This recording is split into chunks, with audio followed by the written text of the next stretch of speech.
નમસ્કાર મિત્રો, હું છું અનિલ વનકર। આજે લાઇટ હાઉસની અંદર ડેટા રોલઓવર કઈ રીતે કરવા તેના વિશે હું તમને સમજાવીશ। ઘણા મિત્રોને ડેટા રોલઓવરમાં સમસ્યા આવી રહી છે।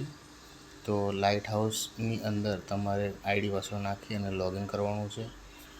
લોગિન કર્યા પછી એના બધા ડેટા તમારા આવી જશે, બરાબર છે। ઉપર રેડ લાઇન પણ આવશે કે તમારા આટલા વીટી પેન્ડિંગ છે, તો વેરિફિકેશન કરવા માટે।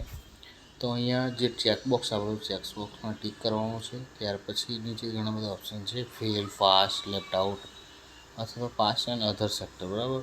ફેલ થયો હોય તો ફેલ પર ટિક કરવાનું છે અને આપણા સ્કૂલથી બહાર નીકળી ગયો હોય તો લેફ્ટ આઉટ, બરાબર। પાસ પર ટિક કરી પાસ વિદ્યાર્થી હોય તો વેરિફિકેશન અહીંયા લાસ્ટ કોર્નરમાં આપ્યું છે ત્યાં કરવાનું છે, બરાબર।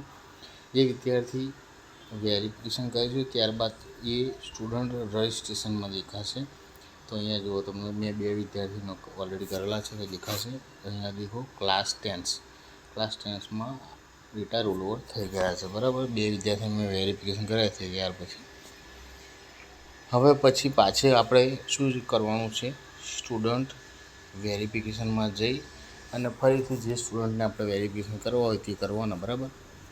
અને જો તમારા ડેટા રોલઓવર નહીં થતા હોય અથવા તમારા ડેટા નહીં આવતા હોય તો તમારો શું હોય છે, ક્લાસ 10 એટલે કે 10માનો ક્લાસ એક્ટિવ નહીં હોય, તેના કારણે તમારા લાઇટ હાઉસ આઈડીમાં સમસ્યા આવી રહી હોય છે અને એ ક્લાસ 10 તમારી એજન્સી એડ કરી આપશે, બરાબર છે।